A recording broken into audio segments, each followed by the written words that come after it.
So, gosh, a lot of things to talk about with sleep. So I'll probably round off just talking about making a sleep plan. So we talked about a lot about how there's a link between depression and anxiety and feeling exhausted all the time, and how that's to do with the REM sleep mechanism and the demand for more and more dream sleep, more and more REM sleep as we become anxious, as we become depressed. We've talked about the importance of the environment on sleep. We've talked about behavioural measure you can use to reprogram the bed as somewhere to sleep for your brain. We've talked about the importance of natural light. We've talked about the importance of not having too much caffeine, the importance of diet, all sorts of stuff. So we'll try and draw some of this together now, some of these thoughts together, just in a simple sleep plan that you can use if you're struggling with sleep. And remember, I always think it's about incremental steps. It's not necessarily about making big changes. Sometimes it's about making lots and lots of small changes and keeping them consistent. And if you think about all those small changes, will gradually add up into a big change. So it's about, it's about those increments, those small gains. So I know that like certain sports teams, coaches will use that approach. You know, they'll go, oh gosh, you know, in the Tour de France, people aren't sleeping very well because they're on different mattresses, so let's bring the mattresses to every hotel so they always have the same mattress. Tiny change, but all those tiny changes that they make to the race team add up into them being able to deliver much better performance overall. So sometimes with sleep it's about making lots of small changes rather than one big one. So here we go, sleep plan. So number one, diet. Obviously, we know, don't have caffeinated beverages at least a couple of hours before you're going to be sleeping. Just don't. So stay off them. Those caffeine taurine things are pretty bad. And I mean, I love coffee, but yeah, I try not to have it, ideally 4 hours before you go to bed if you can lay off caffeine, because it has quite a long half-life and it will block the brain from receiving adenosine for quite a while. As well, I think I always say to people, probably the biggest favour you can do for yourself if you're struggling with anxiety or struggling with things like that is have breakfast. That will really help. If you can't bear to have anything in your mouth at breakfast time, just have a smoothie or something like that. But yeah, diet's pretty important. If you can have a hot milky drink before bedtime, like Granny used to say, that will help your body produce lots of melatonin, which, as we said before, it's not adenosine, but it's the kind of starting pistol for the race to sleep to begin. Everything starts happening. It's a sign to the brain that the start of that process. Environment, we've talked about this. Make sure you're in a nice cool environment, nice dark environment, nice supportive mattress that's not going to give you a backache. That it's nice and quiet, that screens are well out of the way. Give your eyes a nice rest from screens if you can. If you're struggling with sleep, this is a good couple of hours before bed. And for goodness sake, don't have all your alerts on. Your brain gets so excited when your phone bings because someone's put in, it suddenly releases all these little hits of dopamine, and it can be quite addictive. And very alerting for us, so try and put that away. This is if you're struggling with sleep. Routine, we've talked about. Have a really stable routine around going to bed. Try and wear the same clothing. Obviously wash it if you need to, but try and wear the same clothing. Go to bed at the same time. You might even set an alarm to go to bed as well as an alarm to get up. Brush your teeth the same way. If you're going to brush your teeth and you're in your low light phase, don't whack the fluorescent light in the bathroom on to brush your teeth. Try and keep the lights low. This will all help to program your body, program your brain. It's time to go to sleep now. It's time to go to sleep. Remember, it's not about big changes, small incremental changes. These will all add up.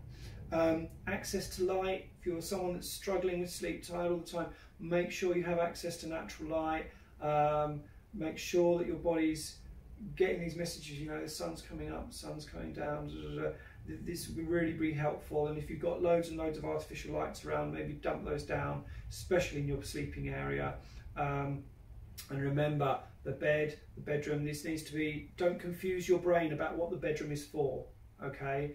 This is very difficult, especially if you're living in shared house and your bedroom's where you do stuff. But try and keep at least your bed area free of alerting other things. You know, if you have to be on your TV or your devices, try and have a different area of the bedroom for that, and keep the bed as a sleeping area. Don't sit on it and read and all that stuff. I know that can be really, really difficult in modern life, but it will really pay off if you're struggling with sleep.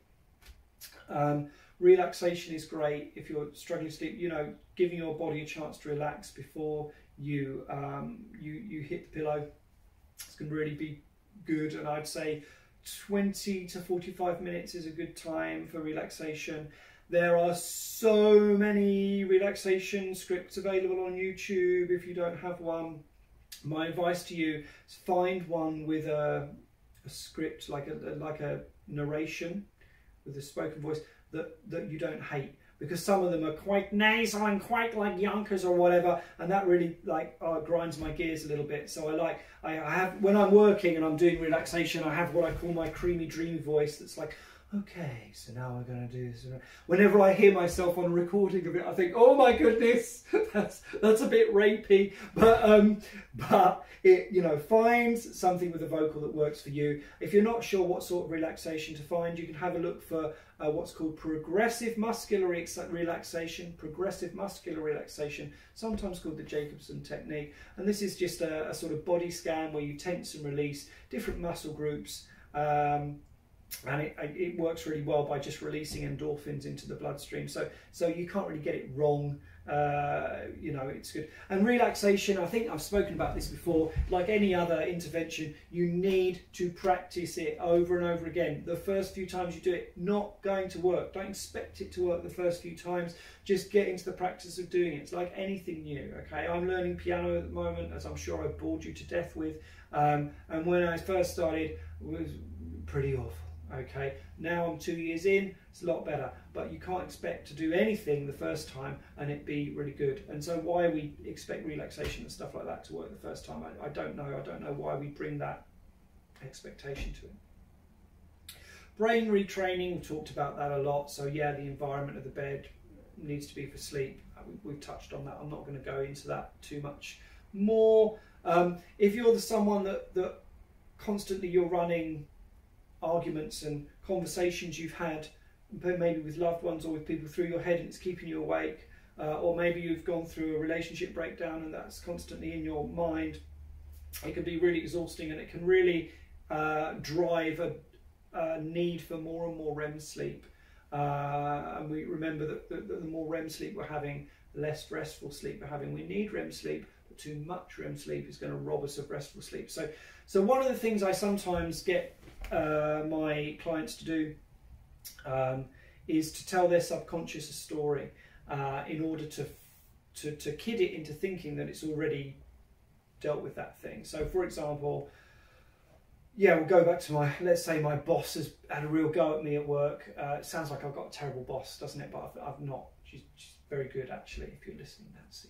Great boss. But let's say, you know, she had a go at me. And one thing that I could do, I could tell my subconscious a story before I go to bed. So I could sit down with a bit of paper and I could write myself a letter as if it were from my boss, saying, "Oh, I'm really sorry that happened, and oh, I was probably wrong. You're okay." And I'd tell myself all the things that I'd like my boss to say, or it might be a loved one, it could be an ex or whatever, and that will kid your subconscious into believing for a little while that that's actually been dealt with, and that might just be the thing you need to free up that REM sleep and have more restful sleep. And remember, it's no one big thing.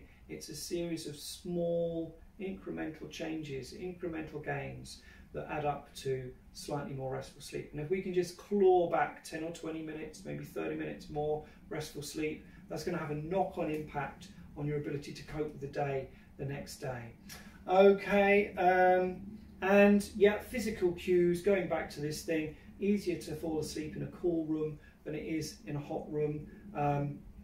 You can help your muscles relax maybe by having a nice hot bath or a hot shower before bed. That will just help the muscle tension come down a little bit. All these things together will help you. So there you go, that's sleep. This has been a bit of a whistle-stop tour, to be honest. Sleep is an amazing function that God has given pretty much every animal.